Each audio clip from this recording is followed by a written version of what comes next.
stuff. And every time you would call on his phone, you know, he would pick it up and like loud, like make like act like a different person, you know. And then and then you could tell like he would tone down the tone a little bit, you know, his speaking voice, and then he would say, "Hey, all right, this Don King." It's like it was him. Like I'm like, "What are you doing, man? What's this guy doing?" And then he Wait, told what me, do you like, mean? Yeah, like he would get the phone, like he would start talking, like, you know, "Oh yeah, you're looking for Don King, this, that," and then, but it's him. It's him. Yeah, it's Oh, yeah. him. Pretend to be his own Yeah, assistant? pretend, yeah. And then he's like, "Yeah, wait, Don, this is Don." big time. Yeah, like, and then when the first day when I went there, he kept us like an hour before he brought us up to the room, and I got pissed off. I went to the assistant and said, "What the hell's going on? Why are you keeping me for an hour here? You know, we have to go up." And he was just chill upstairs alone doing nothing. And then every time Mind he would, games. and then every time he would talk, he would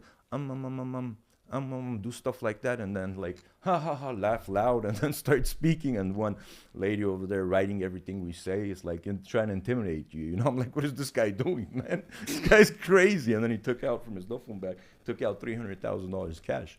And then when he sent that contract, I sent it back. I said, "We're not going to fight for this money. You know, this is why you deducting the 300." He called me on the phone. I pick up. "Well, you got to watch your back, you know." I said, "Listen, man, you're old already. Your one leg is in the graveyard, one is out. Why don't you give the young guys a chance to make money in this sport too? You know, why are you doing that?" I said, "You know, well, you know what? You come to LA, you better watch your back, man. You know what I mean? I'm not gonna come to Miami, but you better watch your back. When you come here, we got some homies too. You know what I mean? You better watch your back." So it was crazy, man. That guy, yeah. But he knew everything about like the Armenian genocide, the history, like why we do a certain things, why Christians do a certain things. And I'm like, man, he knew more than me. I'm like, this guy at 9 years old, this wise. And then it was crazy because the Uber driver was taking us, and he was like, "You're going by Don King? No, please don't sign with him." And he started shaking, man. I'm like, holy shit, we had one person dropping us off. He's like, "He fucked me, you know, in this, we had deals doing, you know, in real estate, and he did all this to me, this, that. Please don't go there. Please, you know, change your mind. Don't sign this young fighter to him." So I was like, man, but everybody knew. I've never heard one Everybody. good thing about Don King. Yeah, man, I swear the Uber driver was like literally shaking.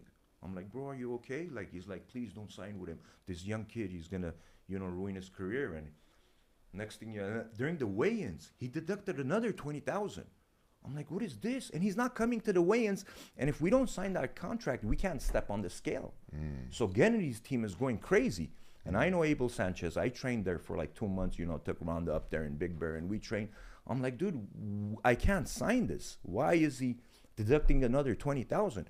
He literally, you know, wasn't coming down. We had to wait there an hour and a half. Then the lawyer came down, held us 2 hours there as hostage, man. We couldn't weigh in.